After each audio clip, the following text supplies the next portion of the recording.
चेतावनी देना चाहते हैं कि भाई तुरंत गिरदावरी करके सारा और भाई 25,000 से लेकर 50,000 तक आकलन करके मुआवजा 15 दिन के अंदर मुआवजे की राशि किसान तक पहुंचाने का काम करे सरकार।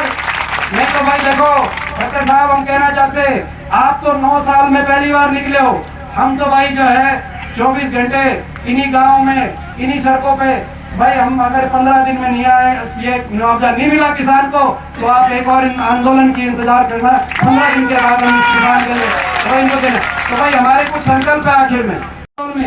चाय पीते हैं, कॉफी पीते हैं सारे अलग अलग दलों के, लेकिन वो एक साल किसी के साथ पानी पीने का जी भी नहीं करता था। वहाँ पे लड़ाई लड़ते थे, आवाज उठाते थे किसान की, और वहाँ से सीधा किसी धरने पे जाते थे, किसी घर में जाते थे जिसका कोई उजड़ा होगा, उनके आंसू पहुँच के जो हमारा उस समय फैसला था कि 2 लाख की आर्थिक मदद हर परिवार में करने की कोशिश करते थे। ऐसा अकेलापन मैं आपसे पूछना चाहता हूँ, लड़ाई तो लड़ रहे हैं आज, मगर जो अकेलापन मेरी आत्मा जानती है, जो मैंने महसूस किया अकेलापन का सामना किया हो, मैं पूछना चाहता हूँ भाई इस बीजेपी की ये सरकार, इस खट्टर सरकार को उखाड़ फेंकने में भाई इसमें तो अकेला नहीं पड़न दोगे। मैं आज धनाना गांव से पूछना चाहता हूँ, ये लड़ाई लड़े भाई, आर पार की लड़ाई इनसे लड़े कि नहीं लड़े, एक बार मैं आप सबसे पूछना चाहता हूँ। आपका साथ है, आपका आशीर्वाद है छत्तीस बिरादरी का, क्योंकि आज बदलाव, पिछली बार भी बदलाव होना था, रह गया। अब इस बार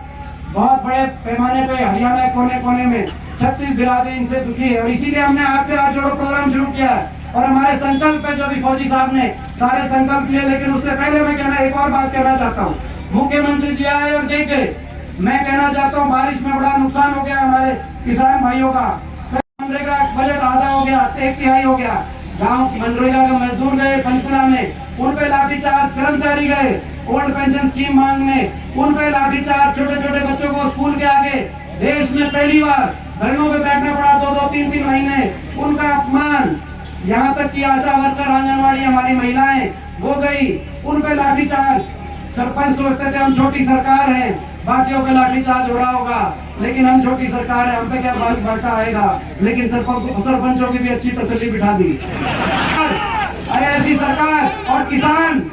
किसान का जो अपमान सहना पड़ा, 1 साल तक किसान बैठा रहा सड़क पे, 750 किसानों के घरों के चिराग बुझ गए, हर रोज इन धरनों से शव आते थे किसानों के,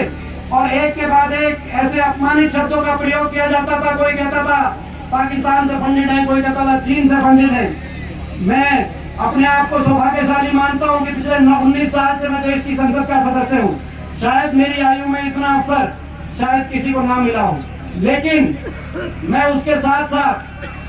अपना दुर्भाग्य भी मानता हूं कि मैं ऐसे समय में देश की पंचायत, सबसे बड़ी पंचायत संसद का सदस्य था जब किसान आंदोलन चल रहा था, और हरियाणा में 15 में से 15 सांसद है हरियाणा में,